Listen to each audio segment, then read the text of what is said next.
This is Agriculture Today, and I'm Shelby Varner with the K-State Radio Network. K-State and Washburn law professor Roger McEowen starts the show as he explains what a blockchain is and how it can be used as a resource when it comes to estate planning. Jeremie, Kouame, and Logan Simon continue today's show as they discuss warm-season perennial grasses in fields and what growers can be doing to control it on their land.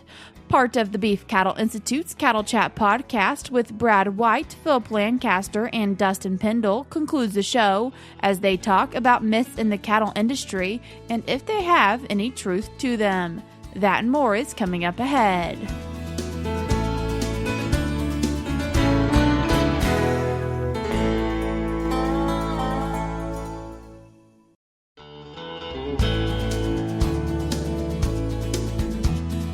You're tuned in to Agriculture Today, and we start our Wednesday show talking with K-State and Washburn law professor Roger McEowen. Roger, thanks for joining us today. Thanks for having me, Shelby. Good to be with you.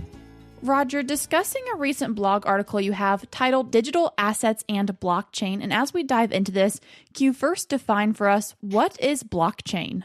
Well, it's kind of the new advent in digital technology, and it's influencing ownership records, how ownership records, I'd say, in business succession and estate administration may be managed in the future. But I would say don't equate blockchain with Bitcoin. A lot of people will do that, and that's a mistake. And don't equate it with other cryptocurrencies. What it is simply a decentralized digital ledger that securely records ownership and transactions. So it's not controlled by a single institution. Copies of that ledger are maintained across a network of computers, so it makes the records highly secure, transparent, extremely difficult to alter. And all of this, as people invest in this type of technology, it has estate planning implications, not only for people that have blockchain, but for the planners that have to account for their clients that have blockchain. Is this something then that people have to set up, or they just naturally have because a lot of things are digitized? Well, think of it as kind of a digital storehouse. It's a tool for improving record keeping and documenting ownership and preserving asset history. So it's tied into digital assets. And as estates increasingly include digital assets like cryptocurrency and online businesses and digital intellectual property, and even I'd say cloud-based financial accounts, then what blockchain does is help you maintain accurate records, and it becomes even more important. So what it provides is a permanent verifiable record of ownership that helps fiduciaries identify assets and reduces the risk that somebody's valuable property will be overlooked or disputed during estate administration. So it's a tool we can use to help people in the estate planning process and keeping a record of their assets in a secure fashion. Have you seen this be something that families or operations have used successfully when it does come to that estate planning aspect?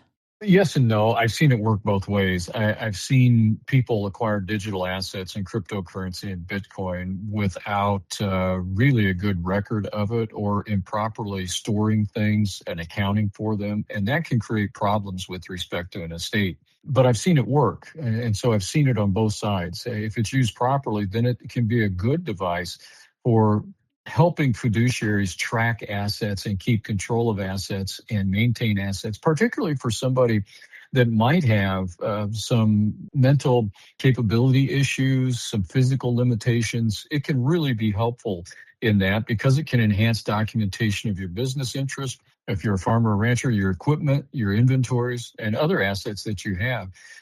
So it's not going to replace traditional estate planning. It's going to complement it by creating secure and reliable ownership records for both traditional and digital assets. And that's going to help us in transitioning assets from one generation to the next.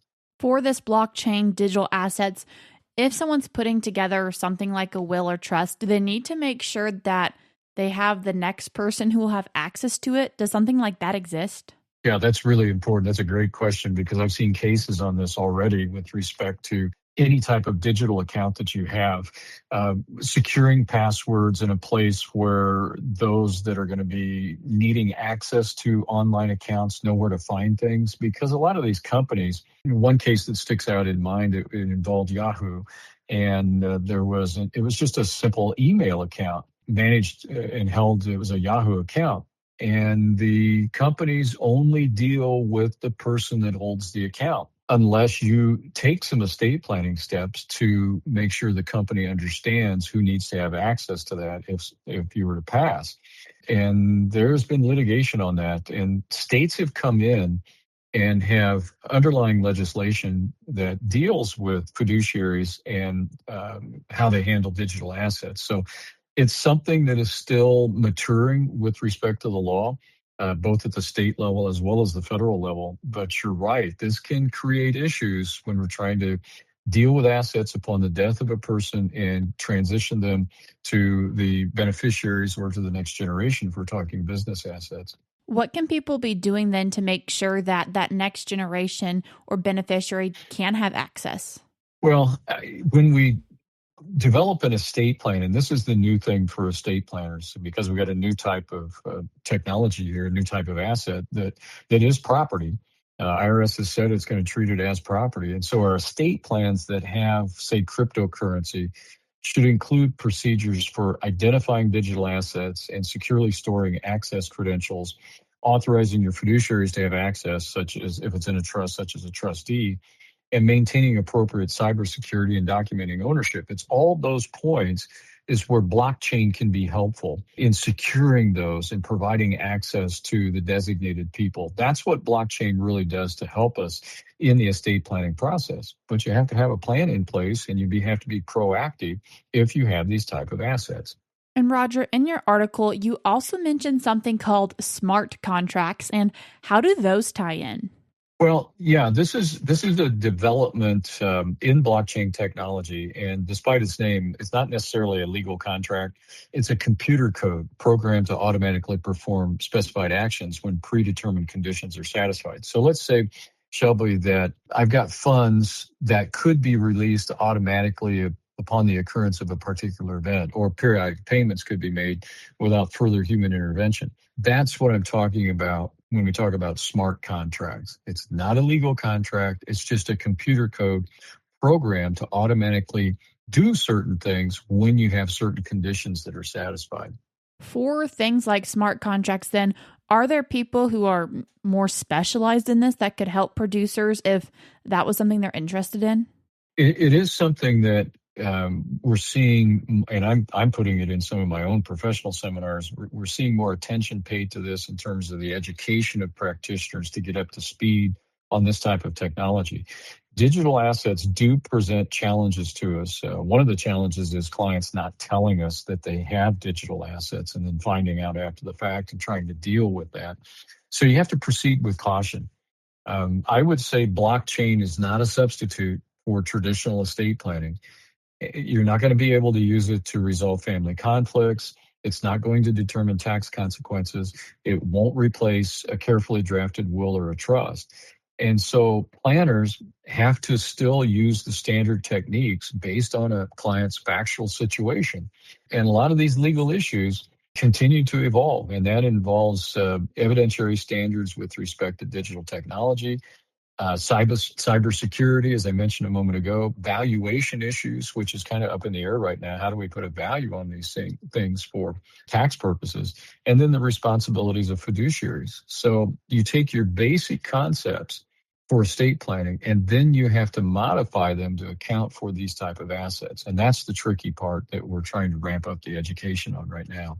When thinking about digital assets, is there often one that gets forgotten the most often when it comes to estate planning? Well, let me go back to that Yahoo case I mentioned just a bit ago. I think we often overlook that everybody's got an email account, or just about everybody. I still run across people that don't have email. In fact, I still have a couple of people each year that send me a letter, and I can tell it's typewritten on a typewriter. But when you think of an email account, it's so common, we tend to forget, and people don't think that well, there may be an estate planning implication with respect to that account. Or I'm doing online banking. I'm paying bills online. It's things that have become pretty standard, but you need to account for those type of transactions in your estate plan. There are special things that need to be done to make sure access for those that need access, if something were to happen to you, if you have a debilitating illness or injury or you die, can we move the process along smoothly afterwards or in the event of those things happening? And that's where really the challenge is in estate planning right now. So, for our producers in agriculture, what are the key points you'd want for them to take home or keep in mind? Well, first of all, make sure you have an estate plan in place. That's we want to start with the basics. And if you have an existing estate plan, is it up to date? So we don't want to forget the basics. Get an estate plan in place, particularly if you're wanting to transition the farm or the ranch to the next generation. Keep it current. And then if you have digital assets, then you've got to take the extra step and ask questions. Make sure your planner is aware of what needs to be done as a supplement to your traditional estate plan. But get a plan in place first. So we've got to identify the assets, make sure the right people have access to them, protect our private keys, understand the tax rules that govern cryptocurrency and other blockchain property. And it can be a boon to succession planning by securing your ownership records and documenting authentication. But if you don't do anything, it can't help you. Roger, I appreciate you taking the time to join us today. Thanks for having me, Shelby. That was K-State and Washburn law professor Roger McEowen. I will link his blog article, Digital Assets and Blockchain, in today's show notes on agtoday.net. We're cutting to a short break now, but we'll be right back.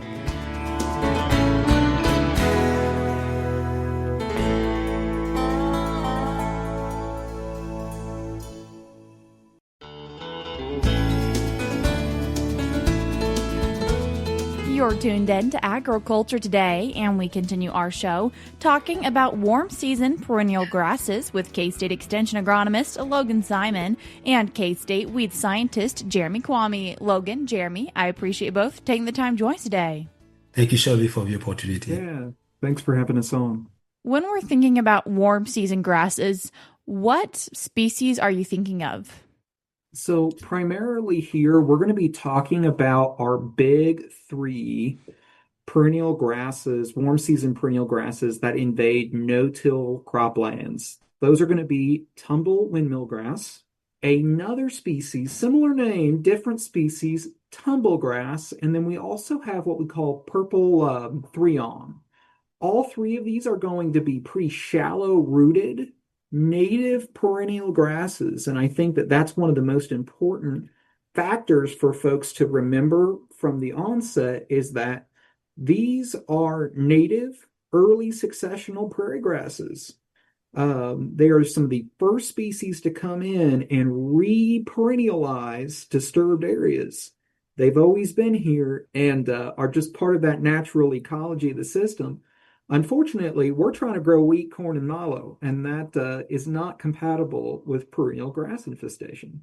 For tumble windmill grass, tumblegrass, and purple threon, are these common across the whole state of Kansas? Yeah, so you can find them all across the state. They've been mainly a real issue in all of the no-till acres, especially in central and western Kansas.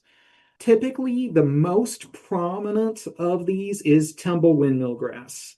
That is the number one species that we get questions on control for, but generally we do not see it by itself.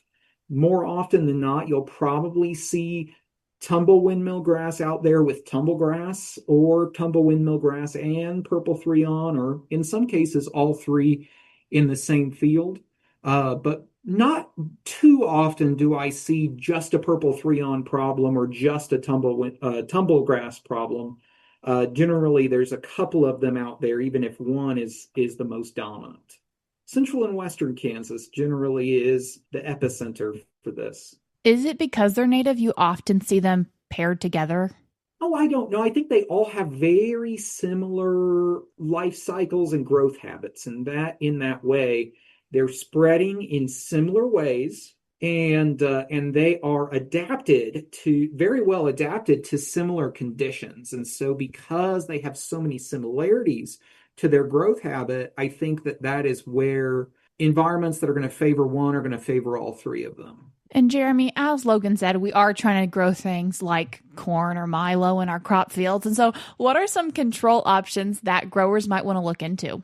Yeah, again, when it comes to those grasses, previous research showed, there are some chemical options there, but we still have very little information for controlling tumblegrass and purple freon. But some research done in the past here in Hayes, they did some greenhouse work and also some field work.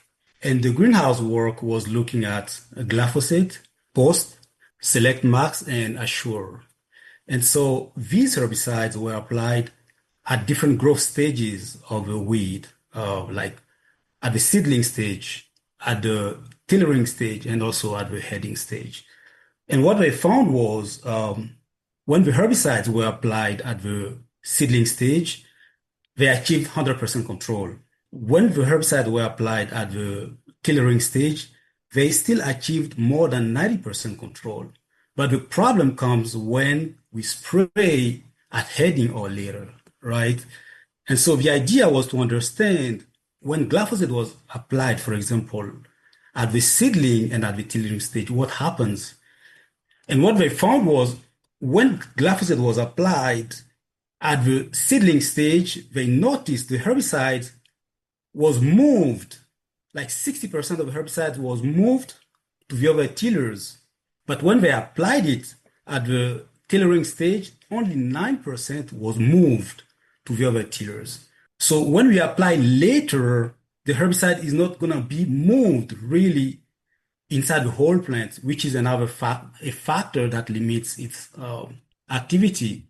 And so for the field research, though, they looked at some pre-emergence herbicide options. In no-till corn, they sprayed shortly after planting.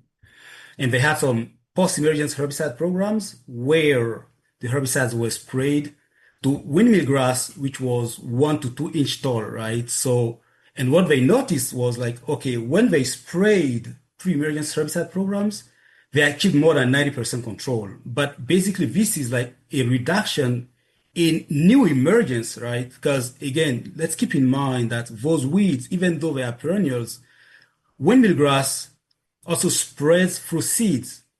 So being able to prevent new emergence is going to be a good way to control, right, future problems. And when they sprayed the weed at, let's say, the seedling stage, they achieved also more than 90% control. And the best control they achieved was when they had a sequential application of glyphosate. So glyphosate applied sequentially can be a good option, for example, to control windmill grass, at least to achieve some good level of suppression, right?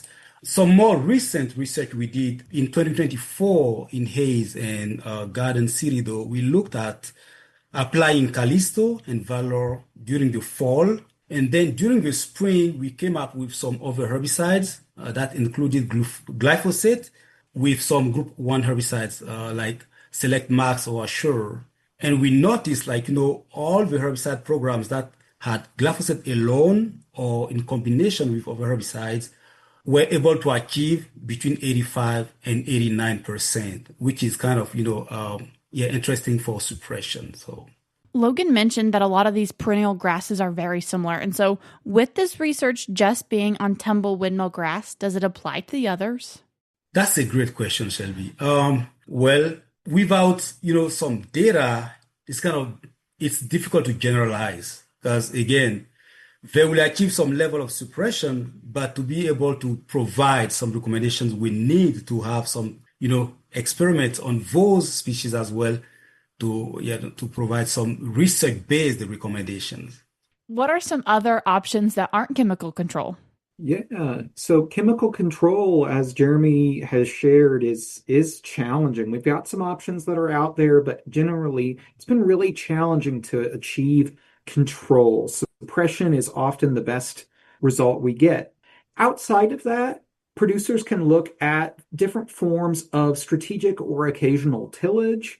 These are very shallow-rooted plants, and so a little bit of shallow tillage in the no-till systems that favor them can be very effective for controlling them when done in the midsummer, when temperatures are high. We can get those shallow-rooted plants uprooted, flipped, and thoroughly desiccated, thoroughly dried out in the heat of the summer. This is a fantastic week right now to get some quick death on these perennial grasses. So tillage can be very effective against these plants.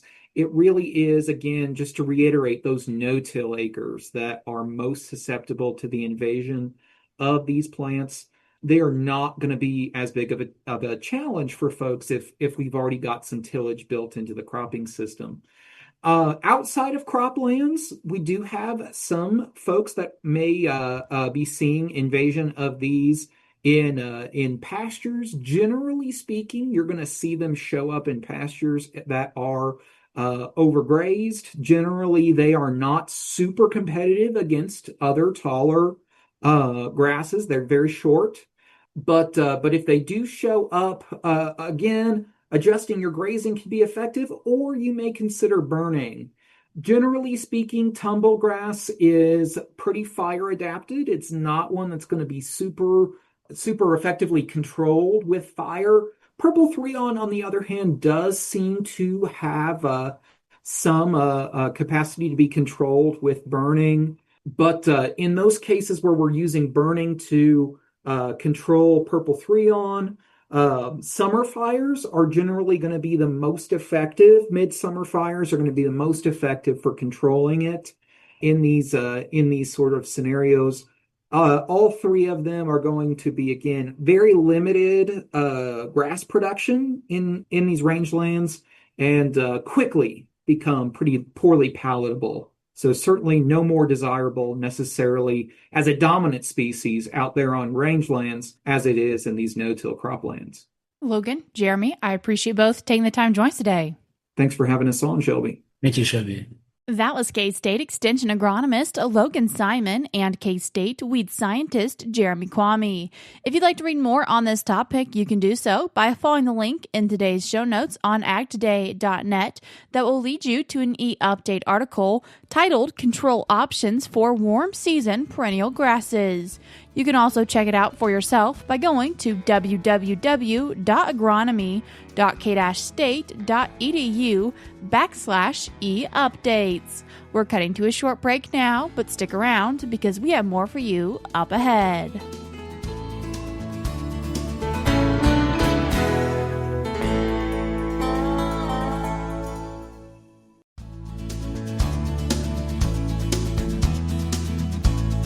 You're tuned in to Agriculture Today, and we wrap up our show with part of the Beef Cattle Institute's Cattle Chat podcast with Brad White, Dustin Pendell, and Phillip Lancaster. We found some of these myths, and I'm just going to ask you guys, and you can say whether it's a myth or whether it's true from the nutrition standpoint, and then kind of back it up. And the first one is supplements are not needed when the grass is green. Do I get to pick partially true? Yeah. Typically, we don't need like energy or protein supplements when I've got lush green grass.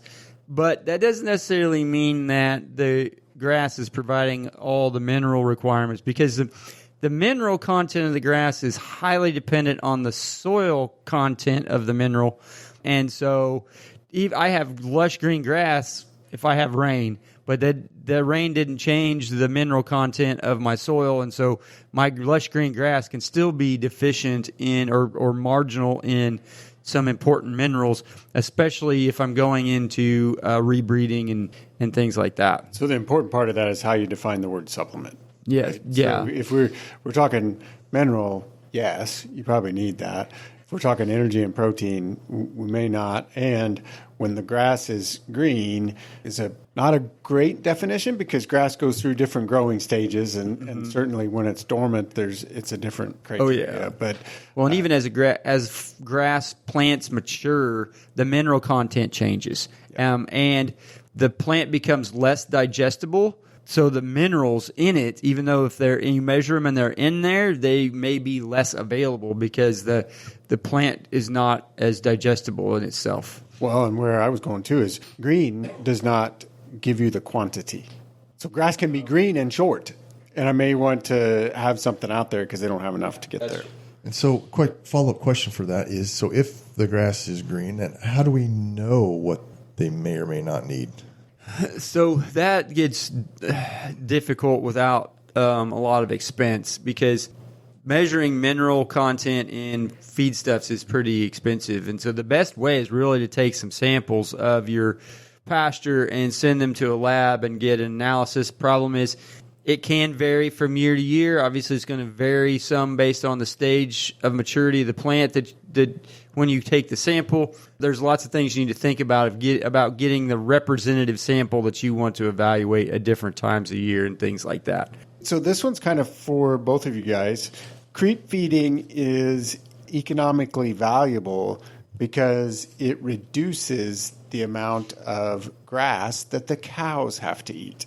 I'll take it from the nutrition side of things, not necessarily, because creep feeding is going to provide another source of feed stuff for the calf, right? So now he's got 3 things to choose from: milk from the cow, grass from the pasture, and creep feed. Milk is still generally his favorite. And so he's not generally going to decrease his milk intake or the pressure on the cow. He's generally going to replace the forage consumption with the creep feed, because creep feed would be probably his second favorite. I have seen some research where they show a improvement in body condition score by creep feeding, but in general, most of the research says that it has little impact on the nutritional balance of the cow.